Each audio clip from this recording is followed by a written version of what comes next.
সেই গৌরাঙ্গ মহাপ্রভুকে আমাদের হৃদয় মন্দিরের হৃদয় আসনের সিংহাসনে ঠাকুর করে দেবতা করে আমাদের পূজা করা একান্ত কর্তব্য বা প্রয়োজন। আর যে না আমার গৌরাঙ্গকে ভজে তার পক্ষে শ্রী শ্রী রাধা গোবিন্দের অপূর্ব লীলা মাধুর্যে প্রবেশ করা আকাশ কুসুম কল্পনা। দেখুন না, কবিরাজ গোস্বামী তার ভূমিকায় জানালেন, কি জানালেন? দস্যু জীবনে নাকি রত্না করে রাম নাম উচ্চারণ করিবার মতন ক্ষমতা ছিল না। তাহলে তিনি উদ্ধার বা উদ্দামাবলী হলেন কেমন করে? কেমন ভাবে জানেন? উনি ওই মরা মরা মরা কথাটিকে এমনভাবে উচ্চারণ করেছিলেন, অনবরত মরা মরা মরা কথাটা উচ্চারণ করে যান। দেখুন মোর একা শেষে দেখা যাবে কি রয়ের আকাটাকে উচ্চারিত হয়ে গেল, তারপরে মৌ কথাটা উচ্চারিত হলো কি রয়াকাম। এই রামসূচক বাক্যটি যখন উচ্চারিত হয়ে গেল তার ফলে উনি উদ্দামাবলী হয়েছিলেন। আহা, সমবেত ভক্তমণ্ডলী, আজ সেই মহতের সঙ্গে এই ক্ষুদ্রের তুলনা করতে গিয়ে পক্ষান্তরে যদি অপরাধী হতে না হয়, আজকের আমার অবস্থাটাও সেই রত্নাকরের মতন। তাই দেখুন না, পুরাণের একটুখানি নজির রাখি। পুরাণে বেশ বড় বড় অক্ষরে লেখা হয়েছে কি না, প্রেমাবতার শ্রী চৈতন্য দেবা, তিনি নাকি প্রেম সহ অবতার গো। সেই প্রেমাবতার চৈতন্য দেবের চরিত কথা আলোচনা করিবার মতন আমার ক্ষমতা বা যোগ্যতা আছে কিনা তাতে যথেষ্ট পরিমাণে সংশয় আছে। তবে আমি পারি, আমার ক্ষমতায় বড়কে ছোট এটা করতে পারি, তাতে হবে কি আমার এই প্রেমাবতারের পুণ্যস্মৃতির অবমাননা হলেও হতে পারে, তা না হলে অধমের একটু পাপের মাত্রা বেড়ে গেলেও যেতে পারে, তাই নয়? কারণ আমরা বাঙালি জাতিগণ, শ্রী শ্রী রাধা গোবিন্দের অপূর্ব লীলা মাধুর্যে প্রবেশ করা আমাদের মতন বাঙালি জাতির একমাত্র দর্প দম্ভ স্নেহাদার্পের পরিচয় মাত্র। তবে হ্যাঁ, তার নাম সংকীর্তন আমাদের এই মূর্ছত প্রাণের নমস্তায় ভরসা মাত্র। সেই জন্যে আমরা সবাই মিলে যে যার গৃহকর্ম সেরে কিয়ৎক্ষণিকের জন্য প্রয়াস হয়েছে। কেন? কিসের জন্যে? সবাই মিলে সেই চৈতন্য দেবের চরিত কথা আলোচনা করিবার জন্য, তাই নয়? কারণ মুখং করতি বাচলং পঙ্গং লঙ্ঘায়ত গিরি,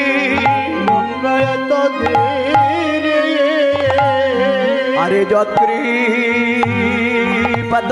বন্দে আমার সেই পরমানন্দ মাধব।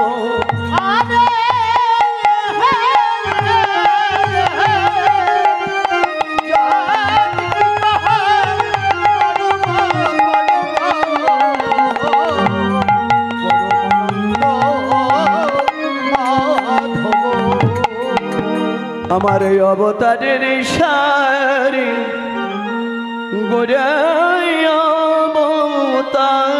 অবতারি, তোমরা কেন না ভজিলে তারে? অবতারের সার গোরাই অবতার, কেন না ভজিলে তারে? ওরে অবতারে এর সারা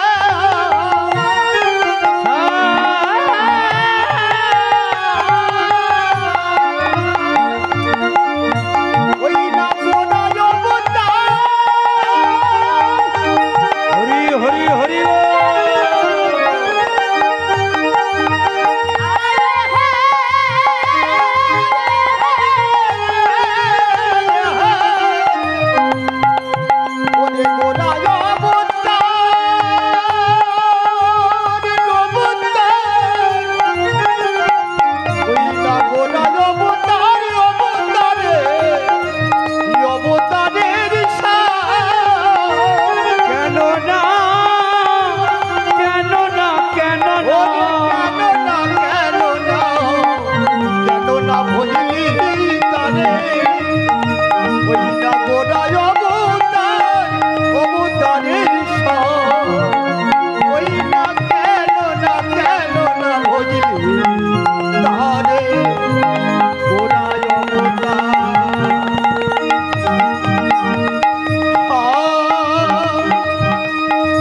তোমার অবতারের শানে গুনায় অবতারে কেন না ভজলে তারে অবতারের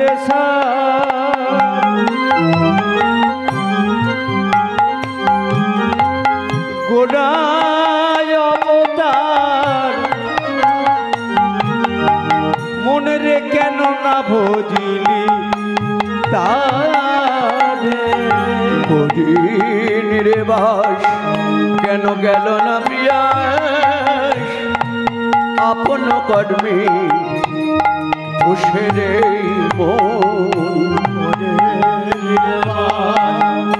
গেল না প্রিয়া আপন কর্ম দোষে কঠিন রে বাস কেন গেল না প্রিয়াস আপন কর্মে বসে রে করিলে গেল না প্রিয়া আপন করব বসে সভরলা সভরলা সভরলা আপন কর্মের দোষে আমরা সভরলাম আপন কর্মের দোষে সভরলা আমাদের এই আসা যাওয়া যাওয়া ছাড় হলো যে যার আপন কর্মের দোষে আহা সভারালা কর্মের দোষে সবে হারালা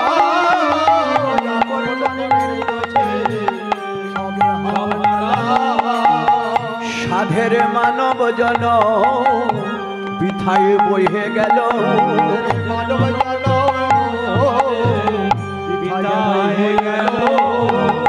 আশি লক্ষ জনি জনম ভ্রমণ করে সাধের মানব জন বিপদে গেল ৮০ লক্ষ জনি ভ্রমণ করে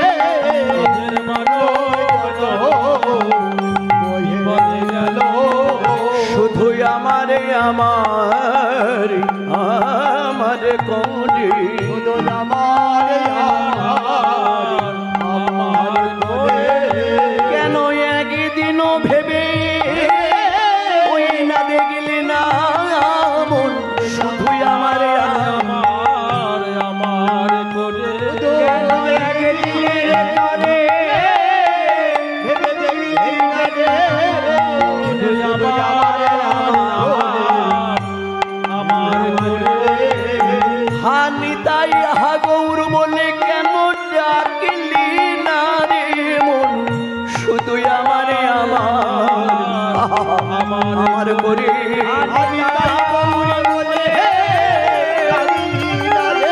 আমাদের গোনা দিনগুলি সব পুরাই গেল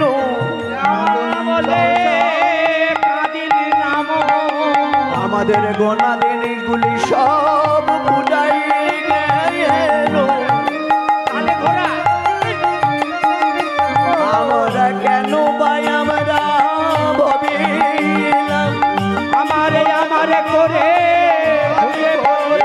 তুই আসা যাওয়া সারি হলো আমার আমার করে মরি তাদের মানব জনম বৃথাই বইয়ে গেল আমার করে মোরা আমরা কেন ভাই আমরা ভাবি আমাদের আসা যাওয়া ধার হলো নিতাই হরি হরি হরি আসা যাওয়া সার হলো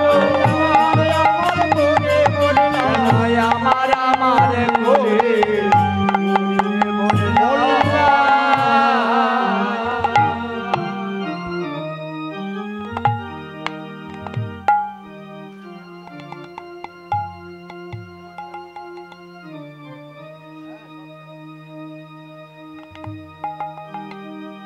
নিতাই গৌর হরি হরি বল হরি বল হরি বল হরি বল শুধু আমার আমার আমার করে তুই আমার আমার করে আমাদের এই আসা যাওয়া সর সারি হলো আমার আমার আমার হলো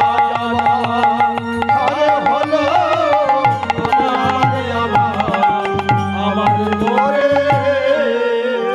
মায়েরা, কেন আমরা ভবে আসলাম? কিসের জন্য আসলাম? কেন এমন মানব জন্ম পেলাম? বাবা, 2-4 লক্ষ নয়, 80 লক্ষ জনই জন্ম ভ্রমণ করে পেলাম সাদের দেব দুর্লভ মানব জন্ম। 80 লক্ষ জনই জন্ম ভ্রমণ করলাম, করে পেলাম সাদের এই এমন দেবে দুর্লভ মানব জন্ম। তাহলে 80 লক্ষ জন্ম শুধু এদিক ওদিক করে কাটিয়েছি, ভাববেন না সহজে মানুষ হয়ে চলে আসলাম। স্থাবর বিংশতি লক্ষঞ্চ জলধর নবলক্ষঞ্চ ক্রিমিণং রুদ্রলক্ষঞ্চ 10 লক্ষঞ্চ অন্ডুজা পশূনাং 30 লক্ষঞ্চ তারপরে 4 লক্ষঞ্চ মানব। স্থাবর বিংশতি লক্ষঞ্চ শুধু চলে গেল আমাদের 20 লক্ষ বার বৃক্ষ জন্মে। বৃক্ষ জন্মতে আমরা কবে উদ্ধার পেলাম? আমরা মানুষ জন্ম হওয়ার আগে 20 লক্ষ বার বৃক্ষ জন্মে কাটিয়েছিলাম। সেই বৃক্ষ জন্ম থেকে কবে উদ্ধার পেলাম জানেন? যেদিনই আমরা তুলসী বৃক্ষ রূপে জন্মগ্রহণ করলাম, ওই তুলসী পত্র ভগবানের সেবায় লেগে গেল। বৃক্ষ জন্ম থেকে আমরা উদ্ধার পেয়ে গেলাম। কৃমিনাং রুদ্রলক্ষঞ্চ 11 লক্ষ বারে জন্মগ্রহণ করলাম, শুধু আমরা কীটি পতঙ্গ রূপে। পতঙ্গ রূপে এই কীটি পতঙ্গ জন্ম থেকে আমরা উদ্ধার পেলাম কবে জানেন? যেদিনই আমরা বজ্রকীট রূপে জন্মগ্রহণ করলাম, উদ্ধার পেলাম। 10 লক্ষঞ্চ অন্ডজা 10 লক্ষ বার জন্মগ্রহণ করলাম পক্ষী রূপে। এই পক্ষী জন্ম থেকে আমরা কবে উদ্ধার পেয়েছিলাম? কবে জানেন? যেদিনই আমরা ময়ূর পক্ষী রূপে জন্মগ্রহণ করলাম, পক্ষী জন্ম থেকে আমরা উদ্ধার পেয়ে গেলাম। কৃমিনাং রুদ্রলক্ষঞ্চ 11 লক্ষ বার কীট পতঙ্গ, তারপর 10 লক্ষঞ্চ অন্ডজা 10 লক্ষ বার পক্ষীকুলে জন্মগ্রহণ করলাম। এইবারে পশুনাং 30 লক্ষঞ্চ 30 লক্ষ পশু জনম।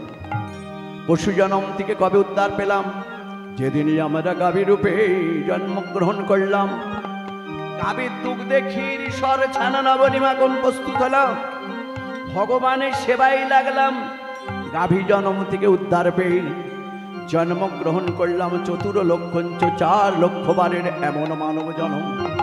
আর সেই মানব জন্ম পেয়ে আমরা কালের কবলে কে বলে আমারে আমারে আমার করে আমরা হারাতে বসলাম। একদিনের জন্য ভাবলাম না কে আমি, আমারে করো কেন যে এত তাপত্রয়, আমি আমি করি চিনিতে না পারি। কি গো, এই যে আমার অহংকার গর্বেণং পরনিন্দা করতি চবিবানং সুরাপ্রাণং গৌরব রৌরব সমম প্রতিষ্ঠা শুকরে বিষ্টাতয়ং তক্তা হরিং ভজে। এই অভিমান জগতে এসে আমার আমার করে সব শেষ করে ফেললাম। মায়েরা, আমরা যে যাই করি না কেন মনে রাখবেন, আমরা যখন এখানে এসেছিলাম ভগবানের কাছে চেয়ে নিয়েছিলাম, ভবের মাঝে তুমি আমাদের মানুষ করে পাঠাও। কোন ঘরটা কেঁদে ডেকেছিলাম? কেঁদে কেঁদে ডাকলাম কোন ঘরটা?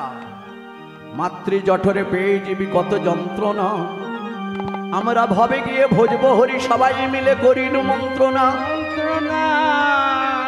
মাতৃ জঠরে সেই যন্ত্রণা পেয়ে ঠাকুরের কাছে বলেছিলাম ভবের মাঝে তুমি আমাদের মানুষ করে পাঠিয়ে দাও। করলে কি করবো? তুমি আমাদের চেয়ে নিয়েছিলাম 2টি হস্ত দাও। এই হস্ত দুটো দিয়ে কি করবে? তোমার যুগল চরণ সেবা করিব। যুগল চরণ সেবা করিব। তুমি আমাদের বদন দাও, এই বদন পেয়ে যেন তোমার হরি গুণানু কীর্তন গাহিতে পারি। তুমি আমাদের 2টো শ্রবণ যুগল দাও, শ্রবণ যুগল দিয়ে যেন তোমারও হরিনাম ভাগবত পাঠ শ্রবণ করতে পারি। তুমি আমাদের দুটি চরণ দাও হে, চরণ দুটো নিয়ে কি করবে? হরিনাম ভাগবত পাঠের সান্নিধ্যে যেন গমন করিতে পারি। চেয়ে নিলাম এমন সাদের বপু দাও, এমন সাদের দেহ দাও। এই দেহ নিয়ে কি করবে? হরিনাম ভাগবত পাঠের রজে যেন গড়াগড়ি দিতে পারি। নিতাই গৌর হরি বল, হরি বল।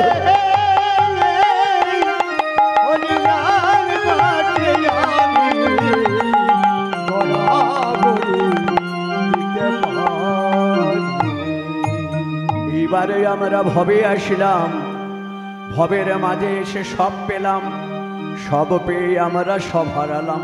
সব পেলাম মানে দন্তস্ব সব মানে সকল পেয়ে, তালবস্য সব মানে বলহরি হয়ে গেলাম, তাই না? ভাই পেলাম, ভগ্নী পেলাম, আত্মীয় পেলাম, সজ্জন পেলাম, বন্ধু বান্ধব সবাইকে পেয়ে আর ভগবানকে ডাকার সময় পেলাম, হ্যাঁ ভুলে গেলাম। বৈষ্ণব কবি সেই জন্যে বললেন, যখন তোমার কেউ ছিল না ওগো তখন ছিলাম আমি। এখন তোমার সব হয়েছে, পর হয়েছি আমি।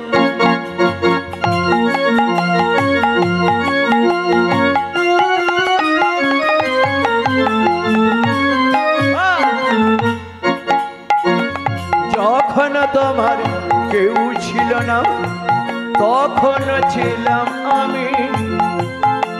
এখন তোমার সব হয়েছে, পর হয়েছি আমি। যখন তোমার কেউ ছিল না তখন ছিলাম আমি। এখন তোমার সব হয়েছে, পর হয়েছি আমি।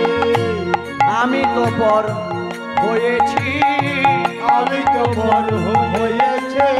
এখন আমি তো বড় হয়েছি, আমি তো বড় হয়েছে। তাহলে যখন তোমার কেউ ছিল না সেই ঘরটাই তখনই আমি ছিলাম, আমাকে ডেকেছ। এখন সব পেয়েছ, সব পেয়ে আমরা সব ভুলে গেলাম। কি গো? বাল্যকাল গেল হাসিতে খেলিতে, যৌবন গেল রসরঙ্গে, বার্ধক্য গেল ভাবিতে ভাবিতে, হরি বল বলা হলো না মুখে। হরিতাই গৌর হরি হরি বাল্যকাল গেল হাসিতে খেলিতে, বাল্যকালটা চলে গেল হেসে খেলে, হ্যাঁ কি গো? যৌবন গেল কত রসরঙ্গে, কত রসরঙ্গে মেতে রইলাম। এইবার শেষের দিনে গোনা দিনে ফুরিয়ে যাচ্ছে। কি হলো? দাঁত গেল, কান গেল, চোখ গেল, বার্ধক্য এসে হাজির হলো। এবার ভাবনায় পড়ে গেলাম। বার্ধক্য গেল ভাবিতে ভাবিতে, হরি বল বলা হলো না মুখে। হরি হরি হরি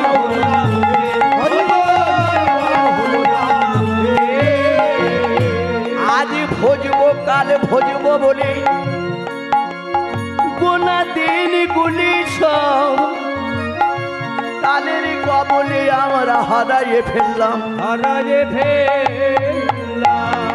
আজ রাত্রিরে হরিনাম শুনবো না, কাল শুনবো, কাল থেকে হরিনাম করব। কি গো মায়েরা বাবা, আমরা কে কতদিন বাঁচবো কেউ জানি? বলতে পারবেন? এই দেহটা নিয়ে বাড়ি ফিরবো নিশ্চয়তা আছে? হ্যাঁ বলুন, হ্যাঁ কিনা? কি গো, এমন সুন্দর পৃথিবী ছেড়ে একদিনই আমাদের সবাইকে চলে যেতে হবে। সবাইকে